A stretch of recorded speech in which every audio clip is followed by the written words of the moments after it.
So today we're going to unlock a really powerful mental toolkit, a way to sort fact from fiction. And what's wild is that this method for critical thinking, it comes from a source you might not expect at all, a really, really old one. Let's get right into it.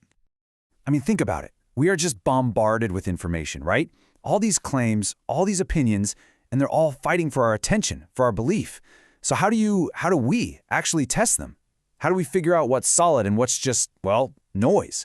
It's a huge challenge, but the answer, believe it or not, might have been figured out centuries ago.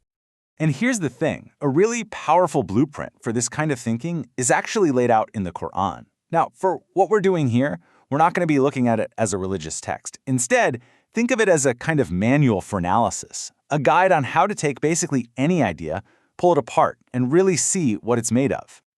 Okay, so to really see how this works, we're going to look at a case study. We'll watch how the text itself breaks down a very specific claim from back in the day. And the cool part is, by watching it deconstruct this one idea, we can learn how to build a framework that we can use to analyze, well, pretty much anything. All right, so this is the claim that gets put under the microscope. The text quotes a belief that was common at the time, and right away it takes a position. But here's what's key. It doesn't just say that's a lie and move on. No, it sets out to show you step by step why it completely fails the test of logic. So step one is just isolating the claim itself. The text calls this idea a fabrication. And that word is important. It frames the whole thing not as some sacred mystery you just have to believe, but as a man-made structure, something that can be taken apart, piece by piece, and inspected. And now, the real deconstruction begins. But pay close attention to where it starts. It doesn't bring in any outside evidence, not yet. First, it goes straight for the internal logic of the claim. It's basically asking, hey, does this idea even make sense on its own terms? And this first question is just surgical. It's aimed right at the people who are making the claim, and it points out a huge contradiction in their own value system. It's saying, wait a minute, you guys value sons over daughters for yourselves, right? So why would you assign daughters to God? It's such a sharp, brilliant way to poke a hole in the internal logic. And then you can feel the questioning getting even more direct. It's not just about what they believe anymore. The focus shifts to how they even arrived at that judgment in the first place. And that leads to the final challenge in this phase. It's a direct appeal, an invitation to just stop, to think, and to really reflect on the logical flaws that have just been laid bare. Okay, so after taking apart the internal logic, the strategy completely shifts.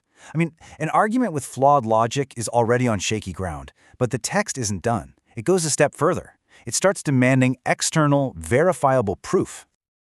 And this is what makes the approach so powerful. It's a two-pronged attack, you see.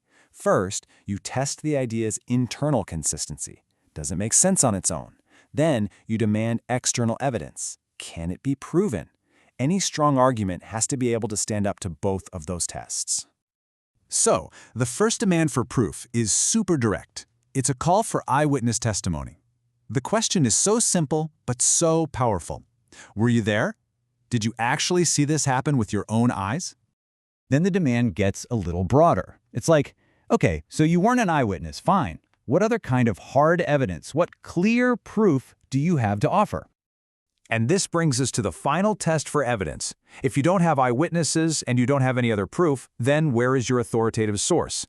The demand couldn't be clearer. Show me the book. Produce the scripture that backs up what you're saying.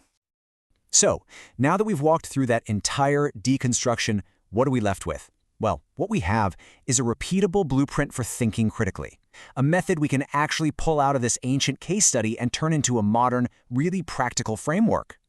You see, all those sharp questions we just heard, they weren't random, not at all. They follow a very specific, deliberate sequence. And together, they give us a roadmap for how to go from some vague claim to a really rigorous, step-by-step analysis. And here it is. Here's that method, broken down into 4 simple steps.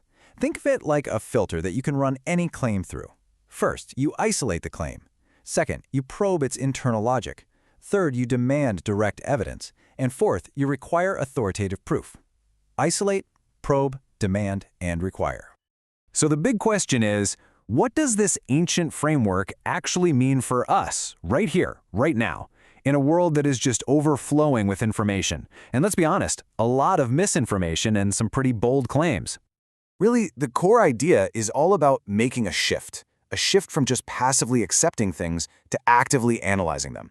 It's about training yourself to spot those internal contradictions, to get in the habit of asking, wait, were you a witness? Or, okay, where's the written proof?